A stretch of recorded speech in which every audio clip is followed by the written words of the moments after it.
Hey yo, art nerds! We are back with the sixth illustration in my Not Your Basic Witch series. I have tried to record this audio like 4 times and everything keeps going wrong. Kind of like this illustration. I kid. This is actually my favorite of all of the ones that I've done. So naturally, I screw it up in like the last 10 minutes. But we'll get there. You'll see. It's just... I really want to go back over and redo this illustration at the end of the month, and I'm not sure if I want to redo it traditionally or if I want to go in and see if I can hit all of these highs and miss the things that I screw up digitally. Undetermined. But I really like how all of these soft colors blended together. I did not use any green in this, which, as you might know if you've been watching the other ones, has been a crutch. Plants are a crutch for me. You can't screw them up. They always look good. And I didn't use any green in this illustration. Like, it was a serious positive, I felt and feel. I absolutely love purple and pink and blue. And I really like how the yellow lights sort of turned out on the right-hand side. Everything really color-wise was going together and making me happy. This, however, did not make me happy. My lamp broke and I had to tape an eraser to it. Like, very professional job. In order to keep my lamp, like, showing. So here's the rest of my professional setup. I use pocket watches to hold my tripod in place. I've got a hairdryer on one side to make my paintings dry faster, my dinner plate as a mixing palette, and my yogurt and pasta jars for my my cleaning off my brushes. So this is my very professional setup. My lamp is still taped with the eraser, just for, like, your information. I don't really know why it decided that it didn't want to hold itself up anymore, but it doesn't want to hold itself up anymore. So there's an eraser holding it together, because you do what you have to do. In any case, I really like how the color palette worked for this. And yeah, the colors really help the fact that there's a lot of logical problems with this. So let's start at the beginning. I couldn't decide if this was in a bathroom or in a bedroom for like the longest time when I did several passes of sketches in my sketchbook before really putting this to paper. As I was painting it, like, I never was very clear with myself and decisive about what I wanted it to be.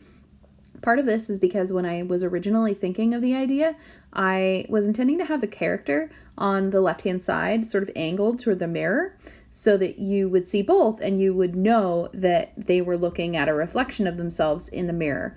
And I decided that that didn't really add any depth or anything really to the piece. So I got rid of that. And instead I added like things on the side of this mirror. But I didn't want it to look like a character coming through a doorway.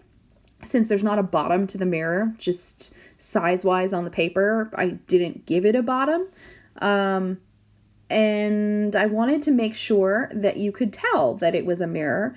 And since I'm not really clear on how to paint reflections in a mirror, that, like, light reflections, I was like, okay, well, if I add a towel to the side, then it would make sense to illustrate that this is like a bathroom.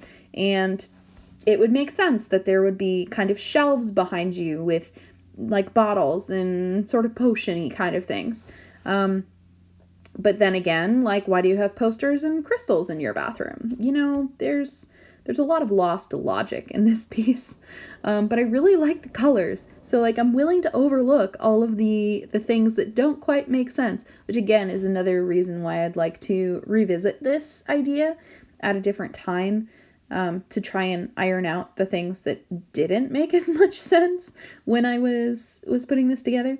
I kind of struggled to make the different pinks and purples and blues different, honestly, because I am really only using 3 colors to do this, and they are not like a primary red and a primary blue. They're very skewed in general directions. So I didn't have a full range of colors that I wanted to work with, and I couldn't mix the blue and the yellow because I didn't want to have any greens. So that kind of left me at a loss for what to do.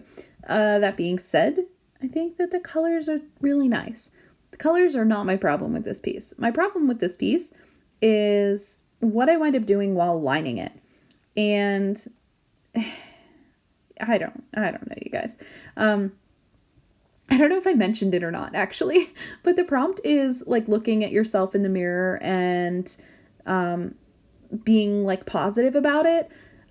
I said it I wrote it down for myself more clearly than that, but essentially, people, women a lot of the time, but I'm sure men as well, feel that they aren't good enough. And a lot of that is mental, and some of that is physical. Like, I need to be on a diet. I need to do this to be attractive. I need to do that to be happy.